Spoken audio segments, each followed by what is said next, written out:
mana indikator apa yang sudah diperbaiki? Mungkin boleh disampaikan lagi update-nya soal bea cukai, Pak. Terima kasih. Oh, bea cukai progresnya sudah amat baik.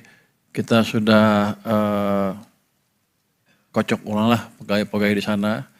Dan sekarang yang di pucuk-pucuk pimpinannya sudah orang-orang yang relatif baik, lebih baik. Dan mereka tahu kalau mereka nggak baik, mereka akan dibubarkan. Itu yang penting. Jadi pertumbuhannya sudah tumbuh 7% ya sekarang tadi. 6% lebih pertumbuhan penerimaan bea cukainya. Dan sekarang kalau kita lihat di pasar, balpres sudah berkurang banyak, barang selundupan sudah berkurang banyak, terus bea cukai aktif melakukan penangkapan terhadap peredaran rokok ilegal. Sekarang banyak sekali itu. Salah satu approach yang kita pakai adalah untuk memastikan bahwa praktek itu berkurang banyak. Di masa lalu tuh kalau ada truk bawa barang ilegal, yang ditahan cuma barang ilegalnya, truknya dilepas, supirnya dilepas.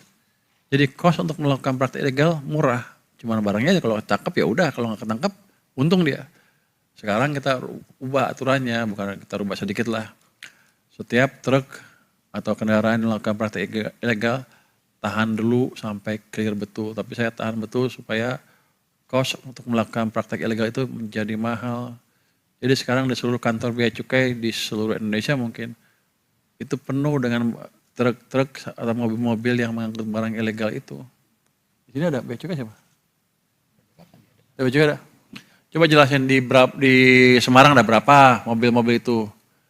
Coba. Di lain berapa? Silakan.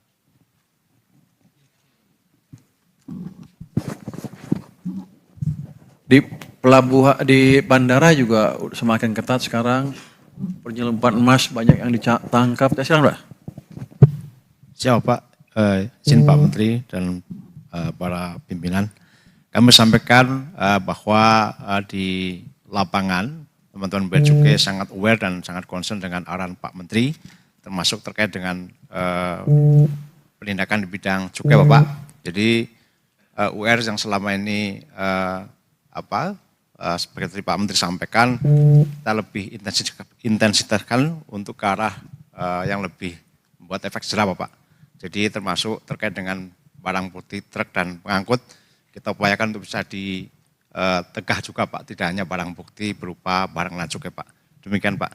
Dan peningkatan sangat signifikan Pak. Sekarang kamu dari mana asalnya? Dari PPS Pak, Direktorat Penerimaan Pak, Bapak, bea cukai Pak. Coba misalnya di Semarang ada berapa mobil yang ditahan di kantor bea cukai? Kami globalnya Pak, baru. Di Jakarta ada berapa di tempat Anda? Siapa? Enggak, Dirjen lapor ke saya. Siapa? Banyak sekali barang-barang truk-truk itu yang ditahan di sana. Jadi itu saya harapkan akan membuat cost untuk melakukan praktek ilegal menjadi mahal sehingga aktivitasnya turun dengan signifikan supaya mereka kapok. Terus kalau kita lihat dari penghargaan atau pidato Presiden ke bea cukai, saya juga sudah melihat, Pak Prabowo sudah melihat ada perbaikan yang signifikan di bea cukai. Kalau dulu dia bilang bubarkan, sekarang dia pernah bilang di salah satu rapat dengan kabinet, bea cukai bisa diperbaiki dan harus bisa diperbaiki. Itu adalah sinyal yang clear bahwa ada perkembangan positif di bea cukai yang diakui oleh pimpinan kita. Jadi kemungkinannya sih bea cukai akan tetap bertahan. Untuk di pelabuhan kita terapkan AI yang cukup signifikan. Mungkin seminggu 2 minggu lagi saya akan bawa media software AI di lapangan yang digunakan di bea cukai, di pusat bea cukai sini, yang link dengan banyak tempat di Indonesia. 2 minggu lagi tadi Pak Jaka bilang bisa untuk demo ke teman-teman dari media untuk melihat bahwa sekarang kita lebih canggih dibanding sebelumnya. Mungkin itu. Terima kasih Pak Menteri. Selanjutnya.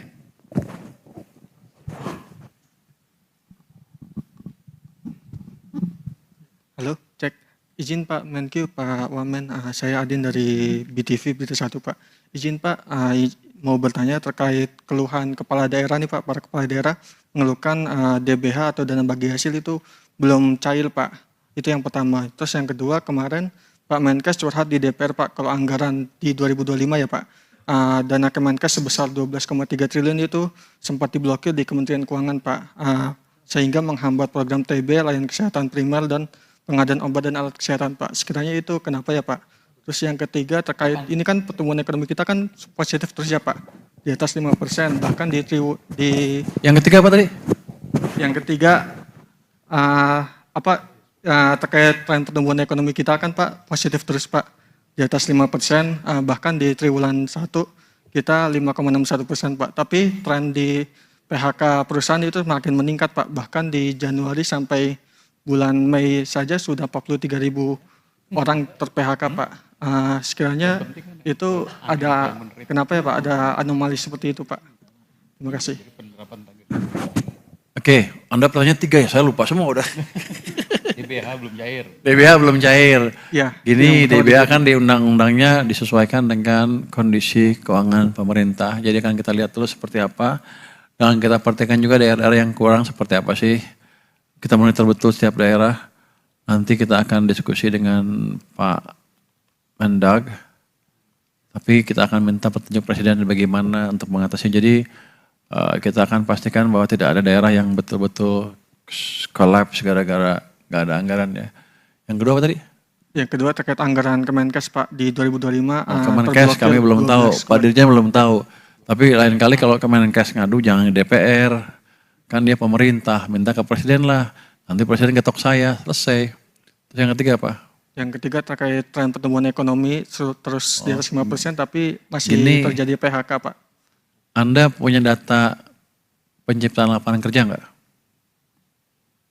Atau Anda punya data, monitor data perusahaan baru nggak? Jadi di ekonomi itu selalu ada seperti itu. Ikut dalam pasar yang kompetitif, ada keluar masuk ya, free entry dan exit.